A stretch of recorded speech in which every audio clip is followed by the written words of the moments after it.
Hello! இன்னைக்கு Sunday நம்ம வீட்ல தொன்னி சிக்கன் பிரியாணி தான் செய்ய போறோம். எப்படி செய்யுதுன்னு பார்க்கலாம் வாங்க. அதுக்கு இப்போ நான் ஆனியனு, பச்சை மிளகா, புதினா, கொத்தமல்லி, தேங்காய், தனியா எல்லாம் சேர்த்து கொஞ்சம் வதக்கிக்கிறேன். கொஞ்சம் ஆயில் போட்டு வதக்கிக்கங்க. இது நல்லா ஃப்ரை ஆனதுக்கப்புறம் ஆற விட்டுருங்க.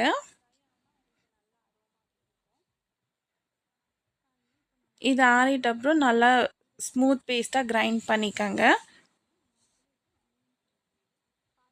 இப்போ நான் ஒரு பாத்திரத்தில் எண்ணெய், அது கூடவே 2 டேபிள் ஸ்பூன் கீ ஆட் பண்ணிக்கிறேன்.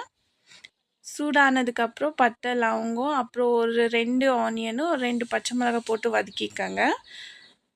ஒரு தக்காளி ஆட் பண்ணிக்கிறேன்னா, இது ஆப்ஷனல் தான். தேவைன்னா யூஸ் பண்ணுங்கள், இல்லைன்னா வேணாம். இப்போ இதை வதக்கி வச்சுருக்கிறது நல்லா ஆறிட்டு இருக்குது. இதை நம்ம கிரைண்ட் பண்ணிக்கலாம். அது கூடவே நான் ஒரு 1/2 கப் அவ்வளோ கர்ட் யூஸ் பண்ணியிருக்கேன்.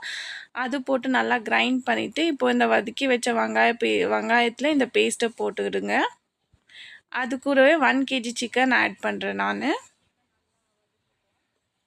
அந்த சிக்கனும் சேர்த்து நல்லா வதக்குன அப்புறம் அதுக்கு தேவையான அளவுக்கு தண்ணி ஆட் பண்ணிக்கோங்க.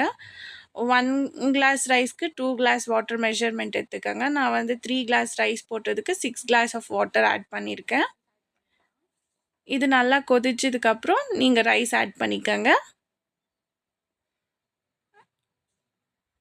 பாருங்கள் எவ்வளோ நல்லா பிரியாணி வந்திருக்கு.